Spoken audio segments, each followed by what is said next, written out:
You need more executive presence. If you've ever gotten that feedback and had absolutely no idea what it meant, or worse, felt like they were telling you to stop being yourself, then this episode is for you. Let me tell you what usually happens. You're doing good work, leading your team, delivering results, then someone tells you you need more executive presence. You ask what that means. They say things like, be more confident, speak up more in meetings, command the room, project authority. And you walk away thinking, I am confident, I do speak up, but apparently not in the way they want me to. Here's what nobody's telling you. Executive presence is often code for perform leadership the way we do it.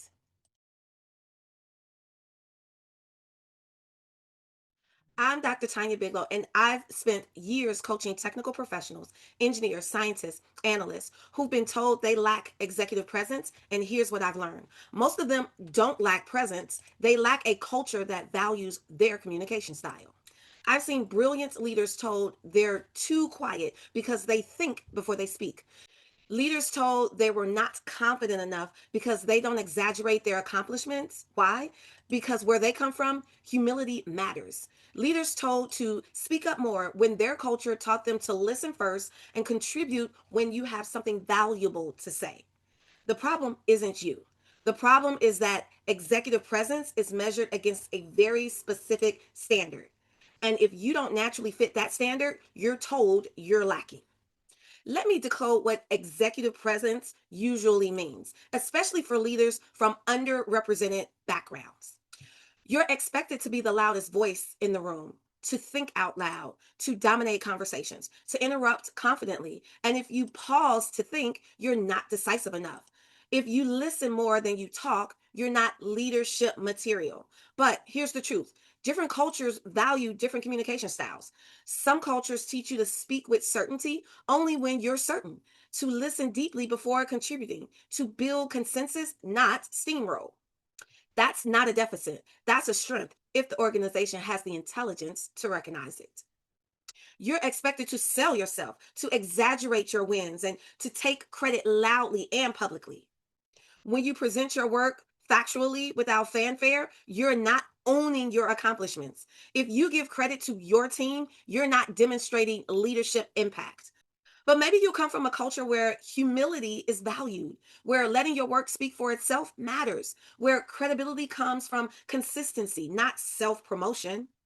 That's not lacking executive presence. That's having integrity in a culture that mistakes arrogance for confidence. You're expected to communicate in a way that makes the dominant culture comfortable. Change your tone, soften your edge, or sharpen them, depending on who you are.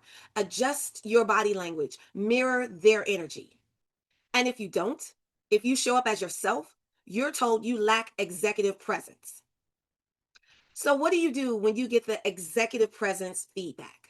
Well, you have three choices, and all three are valid depending on your goals, your values, and your situation. Choice number one: adapt. You can choose to learn the code and adapt strategically, not because you're broken, but because you've decided this organization, this role, this opportunity is worth it. You study what executive presence mean in this culture. You practice speaking up early in meetings. You learn to self-promote without feeling like a fraud. Listen, this isn't selling out. This is cultural intelligence. It's adding skills to your toolkit while keeping your core values intact. Just know this choice takes energy, and you get to decide if it's worth it or not.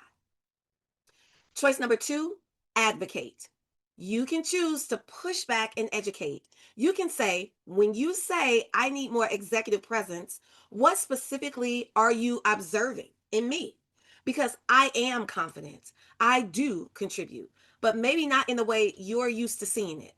You can advocate for diverse definitions of leadership, for valuing different communication styles, for expanding what executive presence looks like in that organization.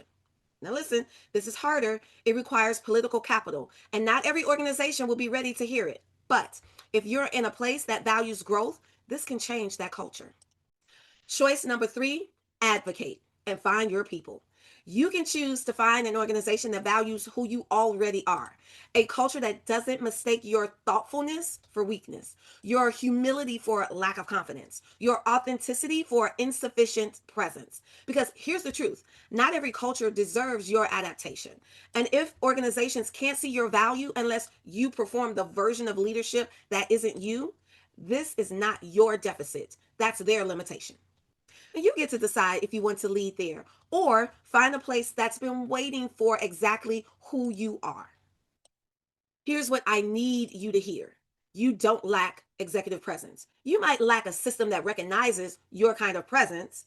There's a difference between developing leadership skills, learning to communicate clearly, make decisions, navigate complexity, and performing someone else's version of leadership to make them comfortable.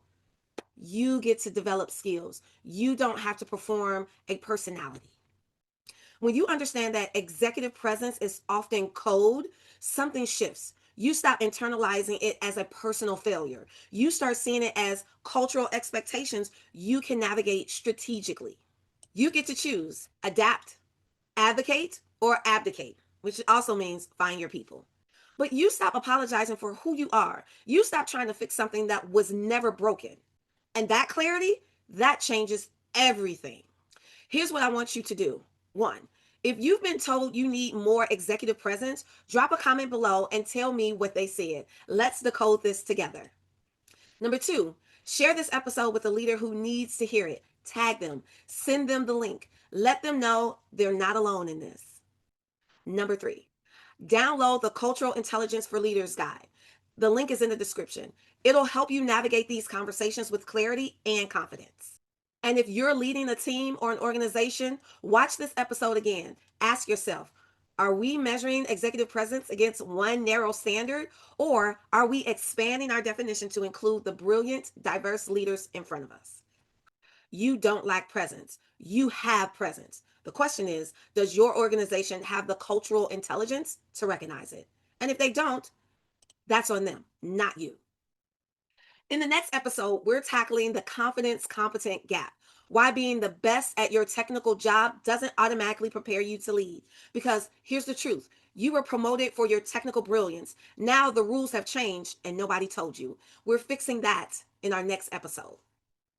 I'm Dr. Tonya Biglow. This is the leadership gap nobody talks about. Let's keep closing the gaps together.